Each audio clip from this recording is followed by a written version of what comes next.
Когато говорим за луксозно пътуване, често мислим за персонално обслужване и очакван комфорт, но рядко се замисляме за гумите.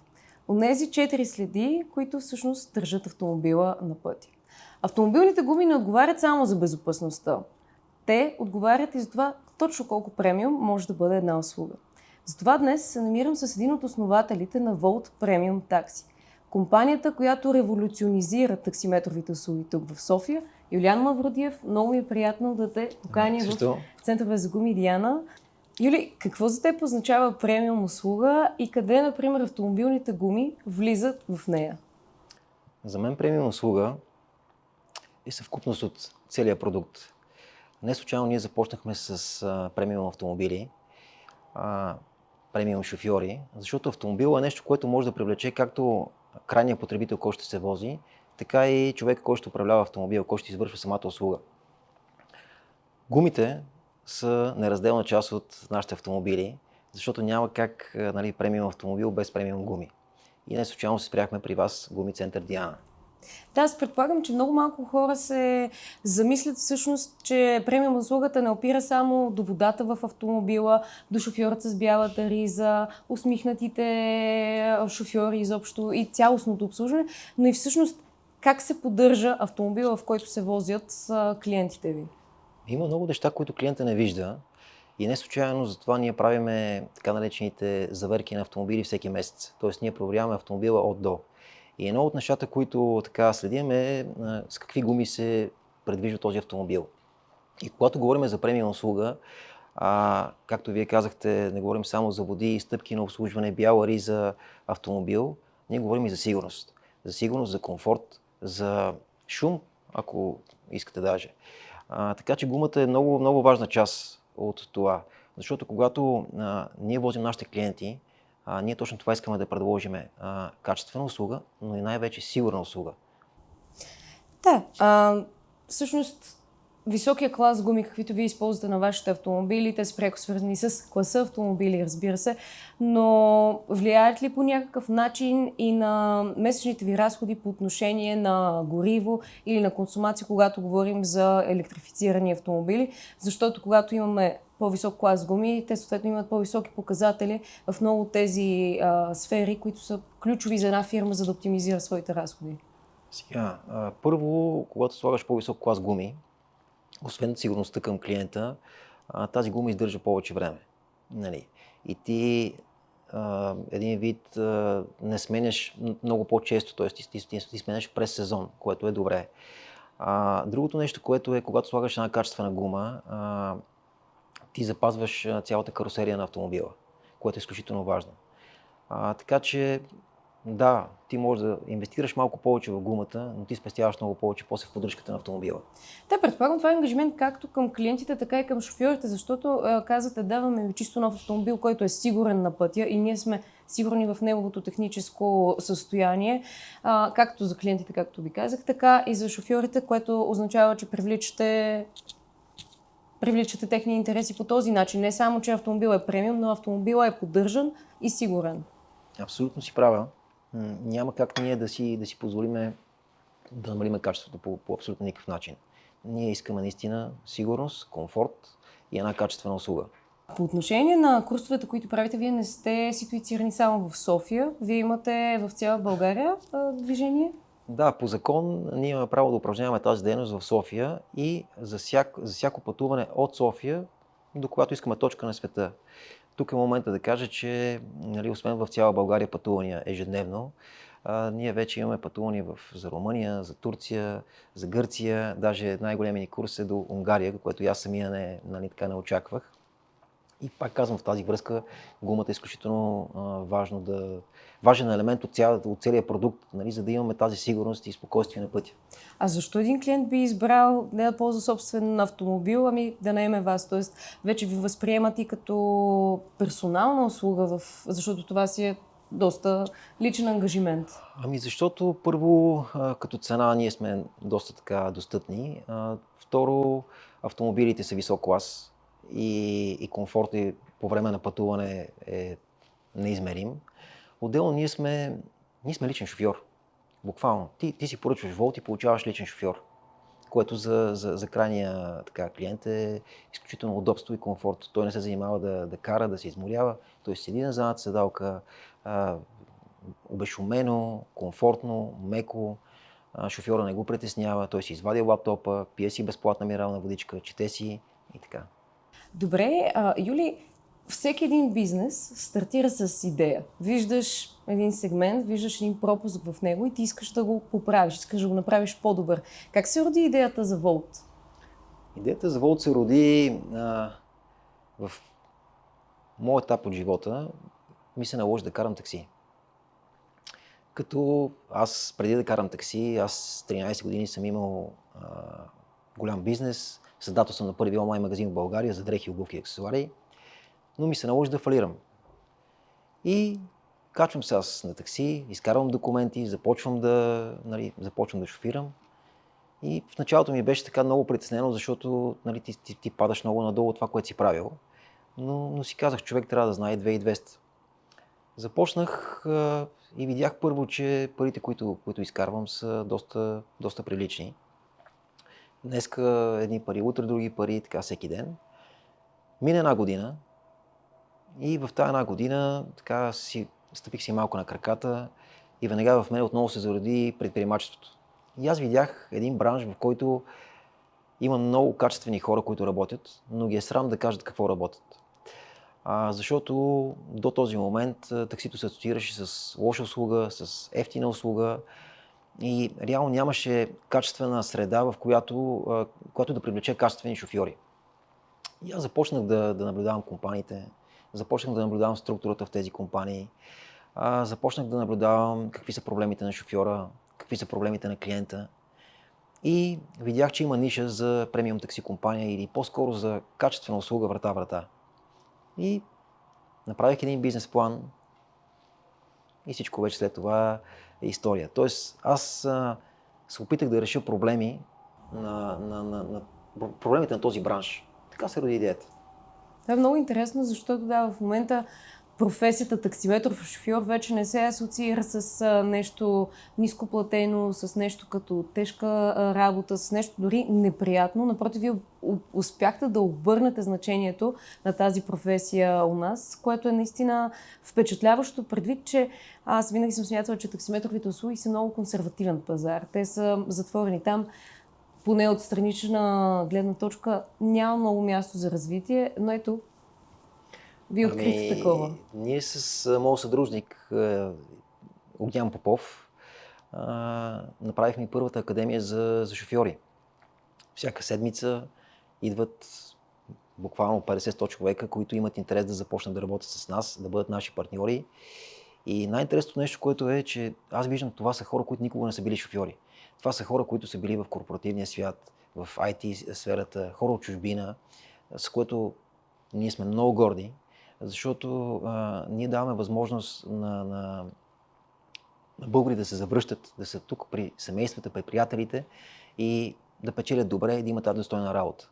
И в момента да си шофьор на Volt буквално е престижно. Именно. А кое е основното, което привлича шофьорите в вашата компания?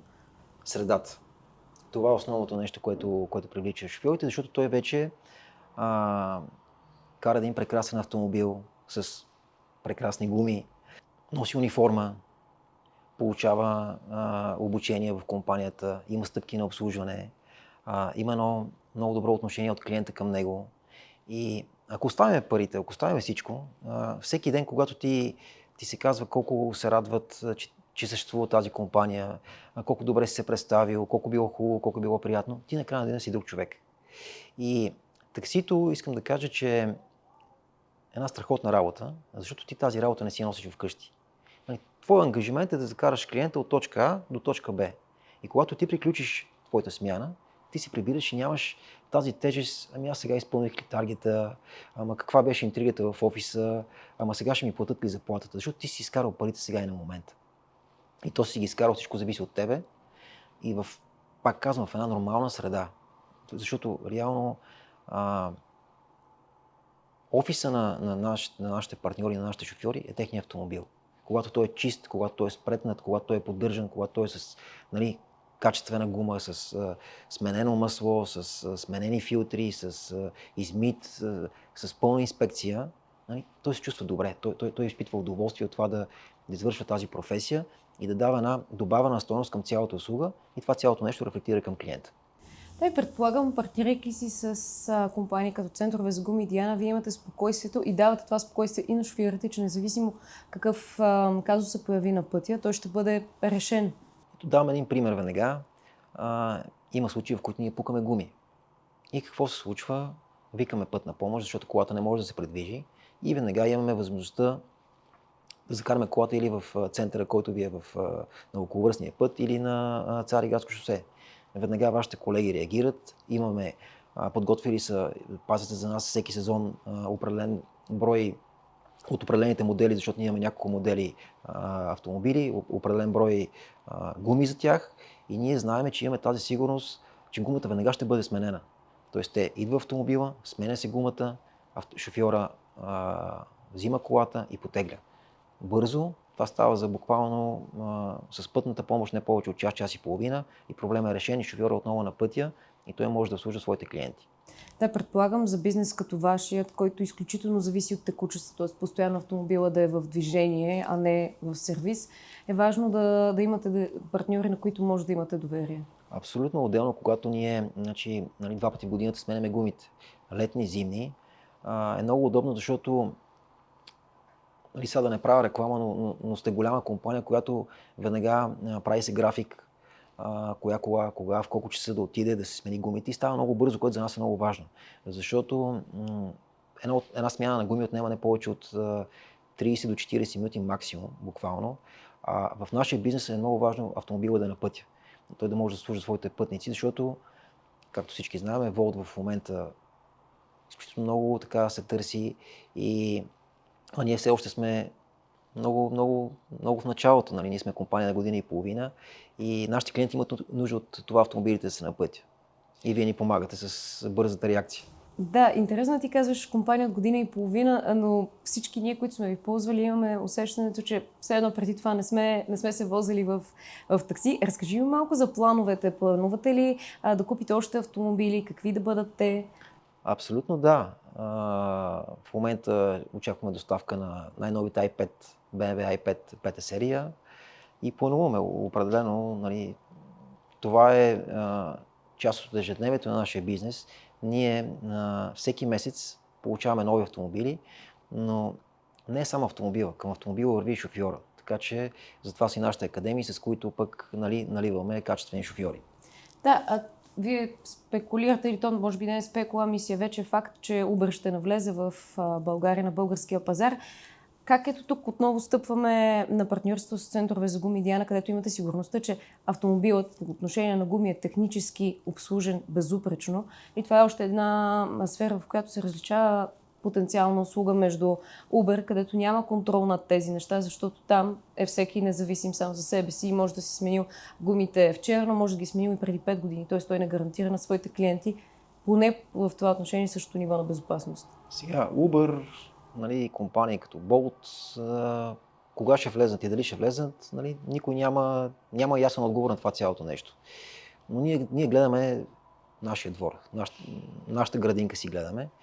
И разликата е, че ние сме затворили кръга от услуги. Тоест ние даваме на шофьора автомобила, апликацията, клиентите, диспетчерите, обученията, абсолютно всичко. Нали. Гумите, нали, за автомобилите, самите автомобили, поддръжката, абсолютно всичко е затворено. Тоест шофьора идва при нас и кръга му е затворен, той въобще не трябва да мисли за абсолютно нищо. Докато в една компания като Uber, нали, тя е генератор на поръчки. Нали, не е нещо. Така че ние гледаме нашата градинка, тя да е качествена. Основното нещо, на което градиме целият бизнес, е качествена услуга. Нали. И по този начин привличаме и клиенти, които ще се возят на автомобилите, както и шофьори. А обучавате ли шофьорите си как да се справят с, например, спукана гума? Те ли се свързват всъщност директно с мобилният сервис или по-скоро свързват с вас и вие вече изпращате? Сега, има си инструкция, когато има ПТП, когато има спукана гума, когато има гума, която просто има рапитка в нея, нали? но в нашата компания имаме човек, който отговаря за автомобилите и в тези инструкции нали, първото нещо, което се прави е да се информира този човек. И оттам нататък той взима решение вече, ще извика ли пътна помощ, ще се изпрати ли наш патрул до автомобила, нали, какви действия ще бъдат предприяти.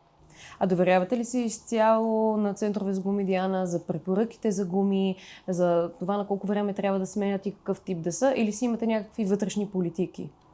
Не, изцяло се доверяваме на Диана, защото ние работиме с ваши експерти. Между другото, работиме само с вас. Нали, пак казвам, не го казвам като реклама, просто правихме проучване. Вече година и половина, близо 2 работим и сме изключително доволни. И вашите експерти ни консултират, т.е. те имат задължение, когато наш автомобил задължително отиде, поради някаква причина, може да е за една гума, те да инспектират всички 4. И отделно ние имаме едно много голямо удобство. Когато сменяме гумите, вие ни ги съхраняват. И е изискване, това, което е договорка между нас и вас, да има инспекция на това цялото нещо и вие ни казвате, за следващия сезон, примерно имаме 10 комплекта летни гуми, които вече не става, че трябва да предвидите да поръчаме нови. После за следващия сезон, примерно ако е зимен, трябва да осигуриме примерно 5 комплекта, които вече не са окей. И ние от наша пък страна имаме това спокойствие, че разчитаме на вас като експерти и можем да мислим за много други неща, за да подобрим компанията и да разширяваме компанията. Добре, Юли, в центрове за гуми Диана правените партньорства са изключително важни и ние много държим на тях. От твоя гледна точка, от твоя бизнес, какво за теб са партньорствата? Много е важно да имаш правилни партньори, коректни партньори, на които можеш да разчиташ, можеш да се консултираш, защото иначе няма как да вървиш напред. Благодарение на тези партньори ти мислиш за по-важните неща. Така че правилният партньор, качественият партньор, довереният партньор е изключително важно в нашия бизнес. Един от тях сте вие и ние сме благодарни на това цялото нещо. Юли ти каза в началото, че всъщност ти си тръгнал от шофьорската седалка.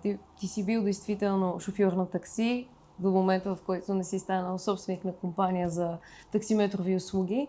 Имал ли си някакви интересни моменти зад волана, свързани с автомобил и свързани, например, с гумите, износени гуми или неизносени? Можеш ли изобщо да сменяш гума? Имал съм, разбира се. Когато караш такси, ти можеш да го караш по два начина. Един е начин да имаш собствен автомобил и да караш, нали, да извършиш услугата. И втория път да плащаш така наречения наем, аренда и да ползваш чужд автомобил. В началото аз започнах с това да плащам наем и да използвам на някой автомобила. И тогава забелязах точно проблема с поддръжката на този автомобил, че нали, ти гледаш да вземеш бързата печалба, голямата печалба и колата буквално се поддържа на тоталния минимум. И имах една много такава ситуация. Сутринта взимам един клиент от Драгалевци, тръгваме по Комата, улицата, която е между Драгалевци и Бояна, и е рано сутринта 7 часа. Аз съм с едни гуми, буквално на жаргон ще го кажа галоши, които това става ноември месец, още летни, несменени. Аз казвам на собственика на колата, смени гумите, днес ще ги смена, утре ще ги смена, не ги сменя. И пред мен виждам една Q7, така на около, може би, 100 метра. Тръгвам леко да спирам, съвсем леко. Колата поднася, нали, пускам спирачка, пускам всичко, защото в тази ситуация, ако натиснеш спирачката по-силно, ти реално засилваш автомобила. Буквално автомобила спря в Q7-цата, буквално я докосна, но я докосна общо взето, разминахме се и си казах, гледай как, нали, това, че ти реално не си поддържаш, ти не предлагаш нещо качествено, нали, защото аз в случая съм партньор на този човек, аз мога да направя ПТП, да смачкам автомобила, този автомобил да седи после 2 месеца в сервис, нито той ще взима наеми от мен, нито аз ще работя. И виждате ли една такава малка ситуация, колко е важна гумата, реално. И това нещо аз в момента, нали, когато правих въобще колата си, мислих за проекта, една от мечтите ми беше точно това да имаме качествени автомобили, поддържани автомобили с качествени гуми, с качествена поддръжка, така че сега вече като превозвач, нали, ние реално даваме една сигурност на клиента. Ние като бранда Volt подсъзнателно казваме, когато се качиш и използваш нашите услуги, ти ще получиш комфорт и сигурност. Понеже знаем, че гумите, както изподелих в началото, отговарят не само за безопасността, но и до някъде дефинират премиум услугата по отношение на комфорт. Стараете ли се да избирате гуми, ако имате опция, които да са повече за комфорта или повече за разхода на гориво? Ами то по-скоро те са различни брандове, които са различен клас. И пак тук се явяват вашите консултанти, защото ние в крайна сметка, нали, търсиме цена спрямо качество. В никакъв случай не пренебрегваме качеството, но вашите консултанти препоръчват най-доброто за нас. И пак, нали, те са различни автомобили. Имаме, примерно, ето EQB, което е буквално все едно малко джипче. И имаме и в същото време BMW 530, което си е лимузина, 300 коня. И е изключително важно наистина гумата да е качествена, да няма шум, да няма друсане, да няма... примерно нашите автомобили, ще дам пример, с 4x4. И е много важно 4-те гуми да са ни и същи. И сега да речем, ако спукаме една гума и ние нямаме от същата, ние трябва да сменим 4-те гуми. И поради тази причина, това нещо сме го предвидели и вие пазите за нас определените бройки, имаме на склад и веднага може да вземем тази гума. Защото в началото имахме такива случаи, докато още стартирахме, пукаме една гума, те са дошли заводски гуми, няма ги никъде тези гуми и ти сменеш черте. И затова пак тук се намества качествения партньор, с който можеш да планираш, който може да те консултира, който може да ти даде най-добра цена и да не те излъжи. Да, знам, че вие сте много стрикни в изискванията си именно за такъв тип смяна. Не разчитате да се смени само едната гума, колкото колата да продължи да се движи, ами искате тя да е в абсолютно безупречно състояние, което да гарантира по всяко време безопасността и на шофьора, и на клиента. То, ако ние сменим само едната гума и тя не е от същия модел, вид, нали, ние ще нарушиме комфорта на автомобила и най-вече така наречените раздатки, които са на самия автомобил, ще тръгнат съвсем, нали, при гумите автомобили, които са 4x4, това е абсолютно забранено. Да, много е специфично. Ще тръгнат ремонти по автомобила, които въобще на нашия клас автомобили не са ефтини и затова по-добре от началото си подсигури всичко да ти е окей, за да знаеш, че и после автомобила много повече ще можеш да го караш с по-малка поддръжка. Добре, а Центрове за гуми Диана, бъдейки най-големият дистрибутор на автомобилни гуми в България, кое ви привлече на първо място? Разнообразието от гуми, локациите, условията? Ако трябва да съм честен, нещо, което ме привлече в началото, беше наистина много доброто отношение на собствениците на Гуми Диана, които ние тогава като много малка фирма, те ни предложиха много добри цени, много добри условия, опитаха се да влезнат в нашия бизнес, да видят нашите проблеми, за да могат да ги решат. И това беше водещото говоря в началото, самото отношение и начинът, по който те приеха проекта. Те, между другото, изключително много се зарадваха, че такъв проект ще има в София, защото София има нужда от качествена услуга врата. И те искаха да са част от това нещо. Тук не говорим само за пари, тук говорим да има нещо качествено за софиянци. Да, това имах предвид по отношение на партньорите, как когато си партнираш с някого, не само стоиш до него в публичното пространство, но и ставаш част от неговия бизнес и ти се чувстваш малко или много част от това, което вие създавате и обратното. Абсолютно. За това говоря точно. Юли, до сега си говорихме за партньорства, но е време да те попитам за може би най-важното партньорство, що се отнася до Волт Премиум такси, а именно това с Огнян Попов, твоят съдружник в компанията. Как започна вашето партньорство? Как започна като една приказка. Моята жена работеше в компанията на Огнян Попов, която той направи и продаде общо взето. И на прощалното парти на Оги, аз знаех, че ние с него сме били съученици, само че от различни класове, не сме били приятели, може би един път сме играли футбол заедно, но имах някаква представа за него. И някакво вътрешно чувство, че този човек най-малкото може да ме консултира. Дали аз някъде не бъркам. И я помолих, към така и така, говори с него, дали може да ми отдели едни 30 минути, да се видим, да му покажа бизнес плана и да кажа дали някъде не бъркам. Извинявай, само че те прекъсвам. Да, т.е. ти преди изобщо да се запознаеш с Оги, ти преди това си имал този бизнес план и си разработил цялата идея. Да, аз реално 3 години и половина преди това, както казах, то не бяха фондове, бизнес ангели, олигарси и така нататък. И постоянно много е хубаво, но когато стигаме до парите, нали, всеки един вид казва не. То между другото в световен мащаб, когато търсиш инвестиция, е казано така, ако примерно от 100 опита, ако един се съгласи, трябва да си щастлив. И да се върна пак, тя говори с него, той казва да, разбира се, и правим си среща в Ринг Мол, няма да забравя, отиваме ние двамата, сядаме, аз почвам да обяснявам бизнес плана, обаче аз казвам А, той казва Б. Почваме да говорим на един език. Буквално от първата ни среща ние изключително много така си допаднахме. Минават 2 седмици, аз съм в таксито, Огнян Попов ми звъни и вика: Илка, правиме го. И аз си мисля, че нали, поредното така правиме го и нищо. Обаче, реално, наистина го направихме и Огнян Попов е първи инвеститор в компанията, като с него се разбрахме така, нали, от тебе ноу-хау идеята, аз ще помогна за инвеститорите, така и така вече, нали, имам опита, имам контактите. Привлякохме първите инвеститори, тогава, нали, няма да забравя хората, които буквално отиваме на среща и от първата минута казват да. Това са Пресиян Каракостов, Велизар Величков, Кристиян Демирев, нали, уникални хора, които нали, много успешни, които с широка усмивка ни посрещнаха, с уникално отношение и така. Събрахме първия капитал от 1 милион и всичко след това е история. Всичко след това го виждаме по улицата. Колко автомобили станахте вече? В момента сме някъде около 60 автомобила, като чакаме доставка за следващите 30.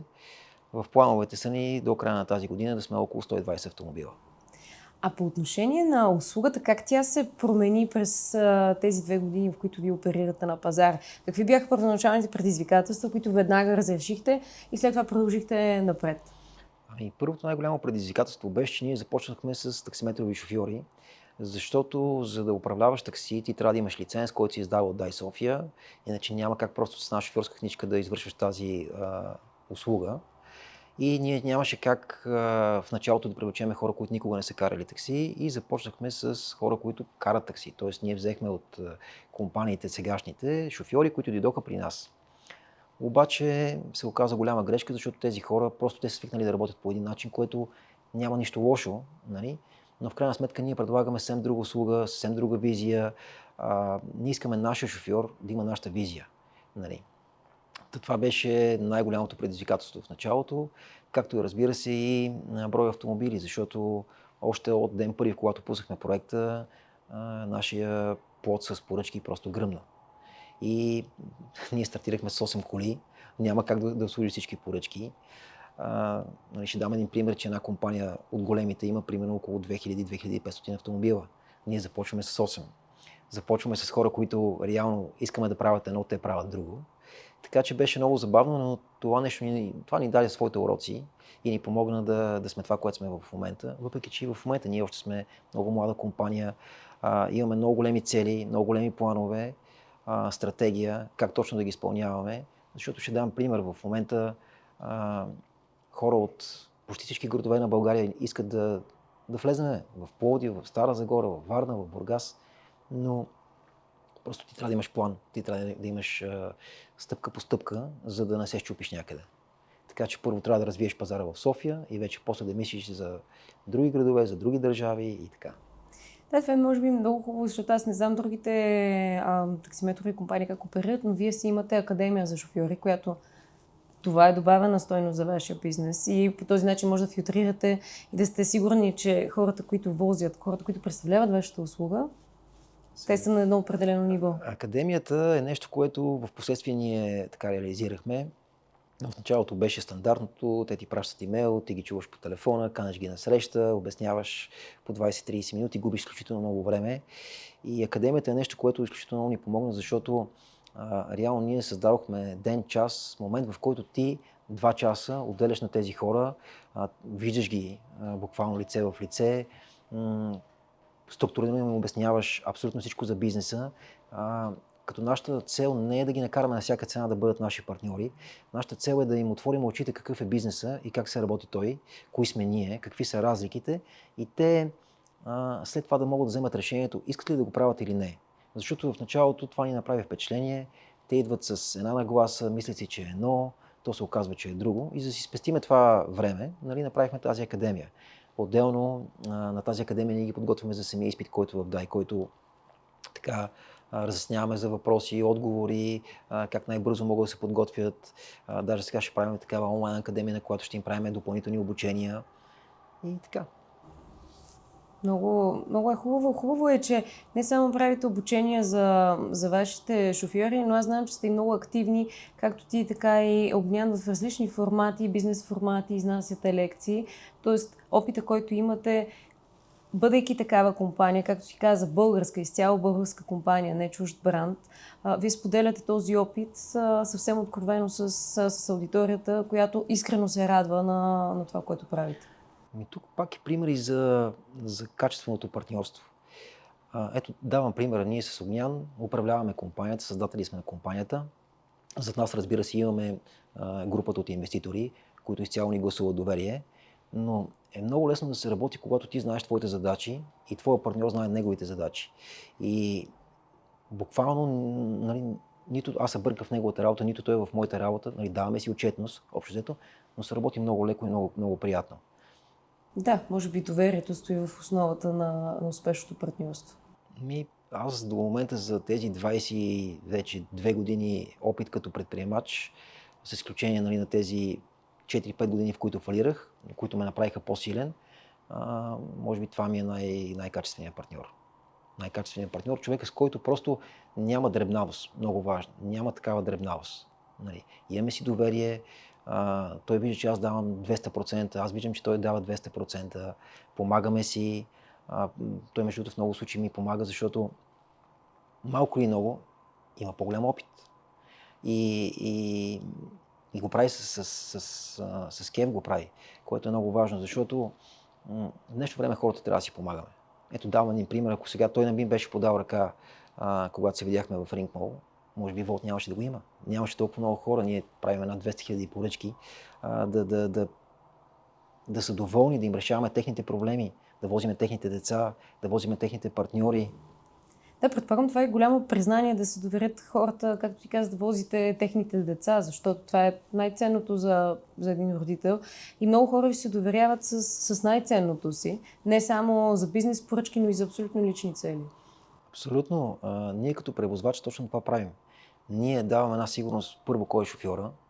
Всеки шофьор, когато дойде във Волт, буквално едно такова тесте от документи подписва, носи, удостоверява медицински, психотестове, какво ли не е, свидетелство за съдимост, за да ние да може да гарантираме на крайния потребител, че този шофьор наистина е качествен. Отделно, когато дойде този шофьор, той преминава обучение. Защо? Защото ние предлагаме съвсем друга услуга. И благодарение на тази услуга ние печелиме клиенти, създаваме това уважение, този интерес в потребителя. А трудно ли беше в началото да оправдаете по-високата цена? Сега, аз още докато карах такси, правих своето проучване, като си говорих с клиентите и ги питах, склонни ли сте да дадете малко повече, но да получите една качествена услуга? И отговорът беше масово да. Така че ние даже първата година сме единствената компания, в която в рамките на една година си дигна 3 пъти цените. Сега, в момента ние не сме дигали повече цените. Другите компании вдигнаха и разликата между тях и нас е много малка. Но ние искаме да създадем услуга за софиянци, качествена услуга, която нас ни е ясно, че и цената да е, понеже цената се формира от общината, минимална, максимална за всяка една година и ние трябва да сме в тези рамки. Ние може да возим на максималната цена, пак ще имаме клиенти, но не всички, а таксито е масова услуга. И нашата основна цел е, пак казваме, да създадем услуга за софиянци. Да, аз тук мога да видя препокриване с бизнеса на центрове за гуми Диана, където имаме VIP услуга, която също е по-висока от стандартната, но когато клиента дойде и си смени гумите в VIP услуга, той знае за какво заплаща по-високата цена, което е важно. Смятам да има и такова предложение, и другото предложение. При нас ние имаме тарифи, на които трябва да возим. Нали, това е идеята на тези стикери, които са на прозорците на автомобилите, че нали, потребителя да може да се запознае на каква тарифа ще бъде превозван.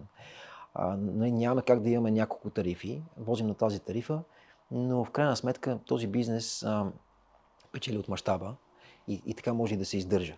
Така че, пак казвам, високата цена няма в никакъв случай да повиши нашите печалби или да увеличи клиентите. По-скоро качествена услуга ще го направи, когато ние работим и фокуса ни е върху качеството, не върху цената. А кое смятате, че аз те попитах какво привлича шофьора, но какво привлича клиента? Автомобила, че е премиум или това, че има кой да им отвори вратата, ако вали дъжд, кой да ги посрещне с чадър? Ами всичко. Клиента, реално той какво получава? Той получава, ние сме личен шофьор, буквално. Той получава освен премиум автомобил на качествена цена, той получава стъпки на обслужване, той получава отношение, той получава безплатна минерална вода, списания. Ще дам пример. Примерно навън вали дъжд. И ние имаме чадъри, с които изпращаме нашите клиенти. Но ние ги изпращаме до входа. И ако ти нямаш чадър, ние може да ти подарим даже и чадър. Нали? Преди 2 седмици има една история, която ни праща случайен минувач по пътя. Какво вижда той? В Бояна, на Пушкин, има училище. Нашия шофьор е спрял от другата страна на училището. Слиза от колата, пресича пешеходната пътека и с чадър, защото вали, седи на входа на училището. Идва дете, взима детето раницата му, взима го, хваща го за ръка и пресичат заедно. Нали, отваря вратата на колата, детето влиза, той слага раницата в багажника и потегля. И това нещо го праща случайен минувач, който казва: аз не мога да повярвам какво виждам, какво се случва в България. И това е нещо, което се опитваме да правим. Това е нещо, което привлича клиента, че ние предлагаме нещо различно и ние се стремим върху това то да е качествено, за да... Общото мисленето какво е? Когато отидеш в банката, искаш да получиш добро обслужване. Когато отидеш в кварталното кафе, искаш да получиш добър продукт, добро обслужване. Когато отидеш в таксито, искаш да го направиш това цялото нещо. И ако ние всичките мислиме по този начин, ние ще живеем в един много по-хубав свят.